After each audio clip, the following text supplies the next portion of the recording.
Hey guys, it's Ebony and I'm back with a video for you that I hope will answer a lot of the questions that I've been getting about my straight hair. So I've been seeing a lot of people ask the same questions, you know, what type of flat iron is that? What type of blow dryer is that? Where did you get the comb for the blow dryer? So I figured, why don't I do a video answering all those questions all at once so that everyone can get the answers that they need. So if you want to know what I use to straighten my hair, then keep on watching. Okay, so the first thing that I do when I'm ready to straighten my hair is grab one of the shampoos that I know is going to leave my hair nice and squeaky clean. When I straighten my hair, I want to make sure that my hair is completely free of any oil or dirt or residue from the product that I have been using with my curly hair, because it just makes for better results. My hair is more like flowy, it moves better, it's not so stiff and greasy feeling. So I just want to make sure that my strands are completely clean, and in order to do that, I shampoo my hair with one of these two shampoos. The one that I use most often is the Aussie Awesomely Clean. It's nice and cheap and you get a whole lot of this. I bought this last year, probably even way before that, and it's only, I don't know, about halfway gone, and this was only $5. So this does a really good job of getting my hair clean. It suds up really nicely and pretty quickly too. And like I said, it gets all the dirt and oil from my hair. I know a lot of people have issues with using shampoos that have sulfates in them, but I don't use it that often. I only straighten my hair a few times a year, so it's not even something that I feel like really affects my hair that much. In my opinion, sulfates are only like a huge problem when you're trying to wear your hair curly, because what sulfates do is they strip your hair of everything. And when you wear your hair curly, you kind of want to have some moisture, some oil, you know, you need something in there to keep the curls nice and bouncy and springy. But when I wear my hair straight, I don't really need that so much. So this is what I use most of the time. But when I'm feeling fancy, I will use my Mielle Organics Babassu Conditioning Shampoo. This is a little bit more on the pricier side compared to the Aussie shampoo. It's, I think, about 11 bucks. And I just use this every so often just to get my hair a break from the sulfates, because this doesn't have sulfates in it, but it gives your hair a really squeaky clean feeling, which is what I'm going for when I'm straightening my hair.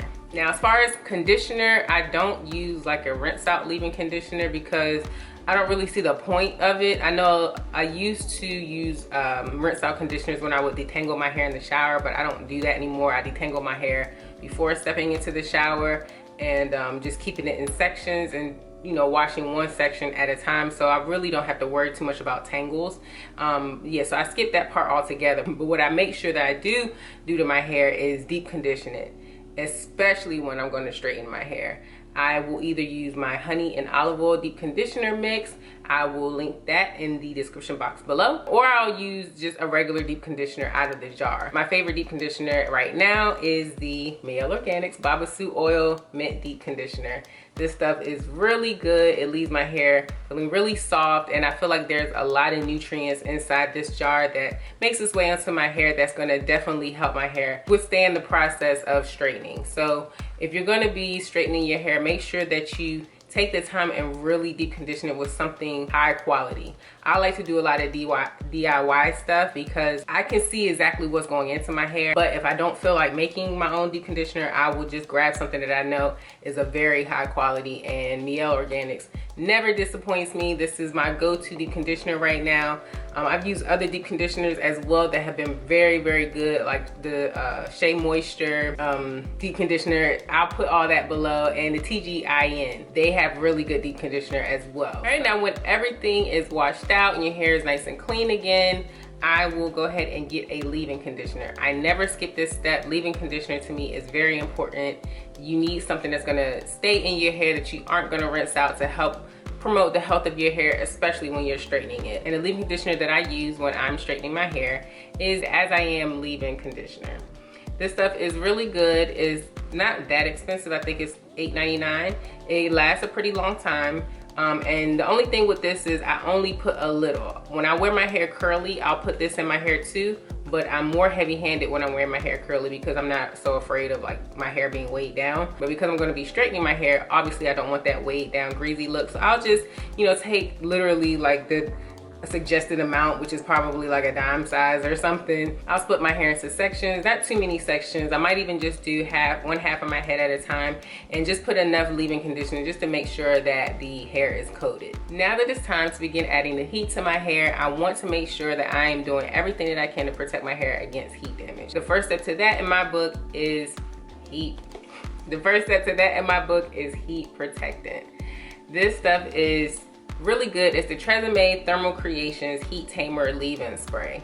I've been using this for a few years now and I really like it. It's not that expensive. I think it's about $5 a bottle. It says it has a heat protection up to 450 degrees.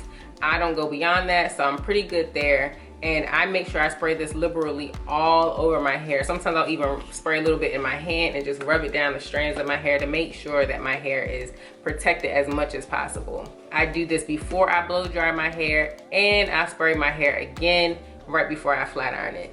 I highly recommend that you use some type of heat protectant before blow drying and flat ironing your hair, because your hair is very delicate. The curls are very fragile and you don't want to skip something so easy. It literally takes 2 minutes to do. You can really suffer some huge consequences if you don't protect your hair against the heat. So I highly recommend this. It doesn't have to be this. It could be, you know, something else that you like, a serum or something, but just make sure you're putting something in your hair to create that barrier between your curls and the heat. All right, now when it's time to blow dry my hair, I will reach for my Conair blow dryer. I have been using Conair blow dryers for years. I used to have a white one that I used to use all the time. I bought 2 of them. I liked it so much.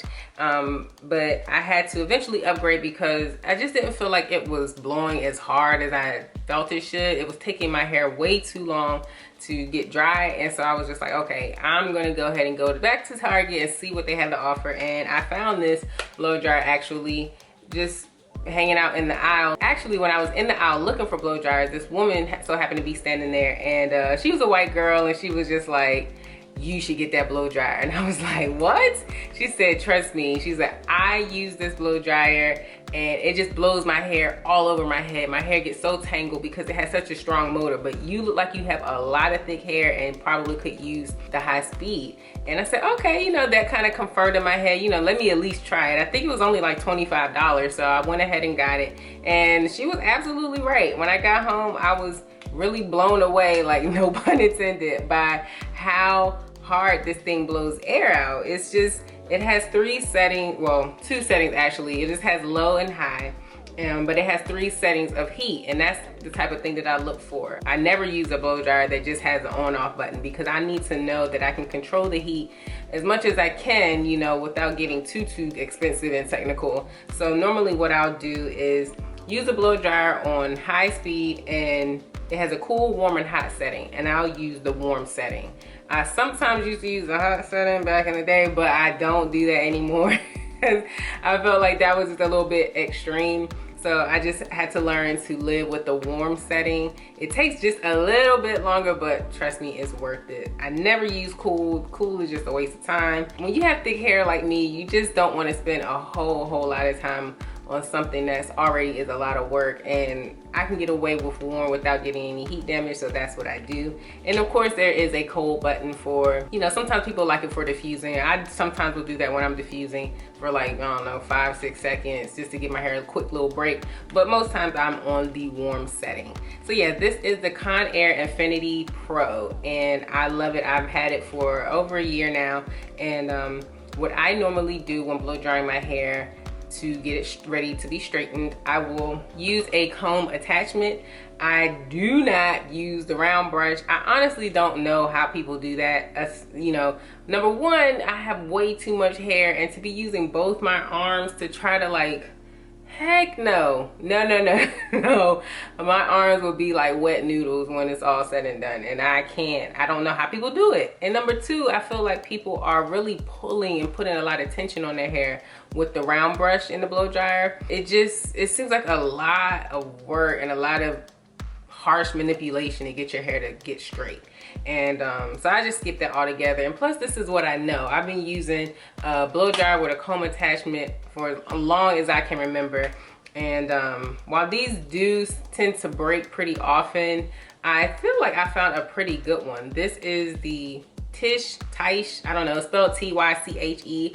I will do my best to find a link below because I threw away the paper for this, the wrapper for this a long time ago. So I really can't even tell you exactly what it looks like or who makes it, but I'll do my best to find it because this comb I've had for about a year and it's held up pretty well. It doesn't have any missing teeth. It doesn't constantly pop off the nozzle of the blow dryer like some blow dryer combs do. I really hate that because it's just frustrating as I don't know what, and it makes the process even more aggravating.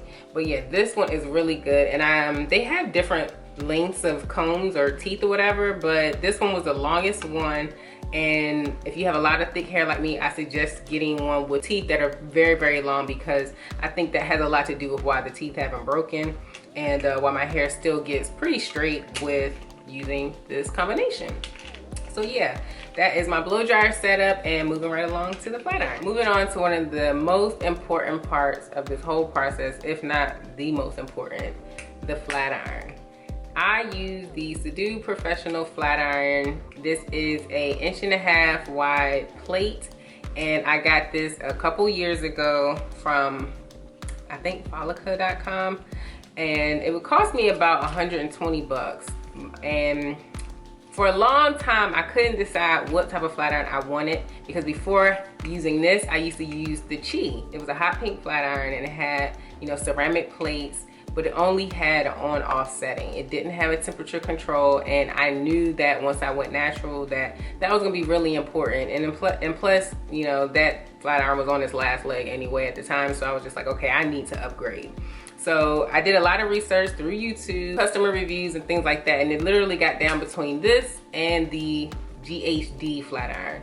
I remember seeing a lot of comparison between the two, but at the end of the day, I felt like they were pretty much the same flat iron. It's just a matter of, I guess, brand loyalty or what you felt more comfortable with. But I absolutely love this flat iron. This flat iron is a ceramic or titanium, or just the titanium. I can't remember exactly, but it's a really good quality flat iron. The reason it's so important for it to have ceramic or titanium plates is because you need nice even heating through the entire plate. You don't want to use a flat iron that has little hot spots here and there, because what will happen is you'll find yourself flat ironing the same piece of hair or the same section of hair over and over again. It's not getting straight, and you're like, what the heck? And that's how you end up getting heat damage.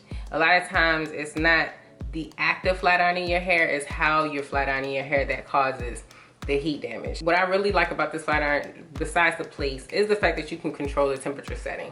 I try to stay between, this says 360 and 410. They go, I guess, with 50 to 40 degree increments or whatever. I don't know.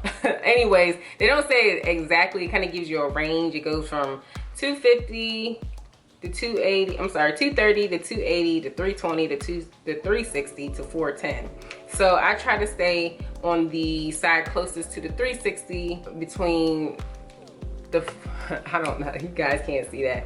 So in between the 360 and 410, I try to stay as close as possible to the 360 before reaching the 410. That way I know I'm closer to the 400 side of the flat iron, because I don't want to go even beyond the 410. I feel like that's way too much heat on my hair and I don't need it. If some people, you know, some other people need it, they may have a coarser, thicker curl than I do, but I do not go past 410. I just think that's too dangerous and I don't want to risk the heat damage. But yeah, I really like that about this. It heats up in like maybe 60 seconds or 30 seconds, and it doesn't take long at all. I highly suggest looking into a flat iron similar to this one if you want to be flat ironing your hair and wearing your hair curly, because I hate to see people use these cheap $30 flat irons that they find at Walmart or Target and flat iron their hair with it. They don't even know what the temperature is, and then their hair is like completely fried and just done. You know, they have so much heat damage and they're just like, see, this is why I never flat iron my hair. And it's just like, no, you aren't using the correct tools. You have to use the correct tools. And I know it costs a little bit, but trust me, if you really want to keep your curls intact, then it will definitely be worth it. I almost forgot to talk about one of the most important pieces to flat ironing my hair, and that is the bristle brush. The bristle brush is what I use for the chase method while flat ironing my hair. I will use the brush to separate the strands of hair so that when I'm flat ironing right behind it, the heat is evenly distributed, leaving a smoother finish, and it really limits the number of passes that I need to do for each section of my hair. Now, as far as moisturizing my hair while my hair is straight, I see a lot of questions in my comment sections about that. The only thing that I use, whoa, bottle so slippery. The only thing that I use for that is oil. Right now I'm using Mielle Organics mint almond oil. As you can see, I'm a huge fan of Mielle Organics. But yeah, I use this because it just does a really good job of keeping my scalp moisturized. And what I'll do is I'll part my hair in the, parts of my head that get the driest quickest. I'll put that there day 1. And then as the days go on, every so often I will add a little bit more oil. I don't like to do too much because I don't want my hair to feel really greasy. I want to keep it as lightweight as possible. And then I'll put a little bit of oil in my hands, rub my hands together, and just rub it down the length of my hair, and especially on the ends. So that's how I keep my hair moisturized while it's straight. It's not anything too complicated. You really can't put a whole lot of product in your hair while your hair is straight, because then it looks really greasy and dirty and just not a good look. So that is how I keep my hair moisturized. So that ends this video on what I use in order to flat iron my hair. I hope I answered all the questions. If you have any questions about where I purchased any of these products from, I will definitely leave links in the description box below. So if you like this video, go ahead and give it a big thumbs up. Share this video, subscribe to my channel if you haven't already done so. And as always, thanks for watching.